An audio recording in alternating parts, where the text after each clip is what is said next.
ഉഷസ്സിൽ ഏവം യൗസേപ്പൊരു സന്ധ്യാ നേരം ചിന്തിച്ചു നിദ്രയിലെന്നാൽ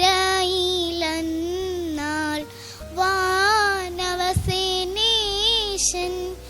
വന്നു വചിച്ചാൽ ദാവീദാത്മജനെ സന്ദേഹം നീ മറിയാമിൽ കൈക്കൊണ്ടിടേണ്ട.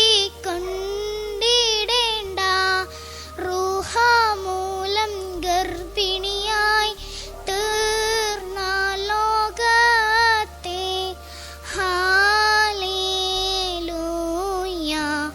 പാലിച്ചിടും അവൻ. ദൈവത്തിന് സ്തുതി. യൗസേഫിന്റെ കാലത്ത് യഹൂദ കന്യകമാർ വിവാഹം കഴിക്കാതെ ഗർഭിണിയായാൽ അവരെ കല്ലെറിഞ്ഞു കൊല്ലുന്ന വ്യവസ്ഥിതിയായിരുന്നു നിലനിന്നിരുന്നത്.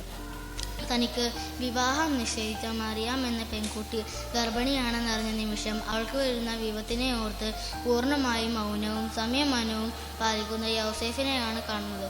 എന്നാൽ ദൈവിക പദ്ധതിയെക്കുറിച്ച് മാലാഖ അറിയിച്ച യോസേഫ് തൻ്റെ ഭാര്യയായി മറിയാമിനെ സ്വീകരിക്കുന്നു. ഒന്ന് ഓർത്തു നോക്കൂ, യൗസേഫിൻ്റെ മൗനവും സംയമനവും ലോകരക്ഷകനായ യേശുവിൻ്റെ ജനനത്തിന് കാരണമാകുന്നു. നമ്മുടെ കുടുംബജീവിതത്തിലും സമൂഹത്തിലും പ്രശ്നങ്ങൾ നേരിടുന്ന സമയത്ത് അത് യൗസേഫിനെ പോലെ പ്രാർത്ഥിച്ച് സംയമനം പാലിച്ച് അതിനെ നേരിടാൻ ഈ ക്രിസ്മസ് കാലഘട്ടത്തിൽ നമുക്ക് സാധിക്കണം. ദൈവമേ, വെടിപ്പുള്ള ഹൃദയത്തെ എന്നിൽ നീ സൃഷ്ടിക്കണമേ. സ്ഥിരതയുള്ള ആത്മാവിനെ എൻ്റെ ഉള്ളിൽ നീ പുതുതാക്കണമേ. സങ്കീർത്തനങ്ങൾ 51:10.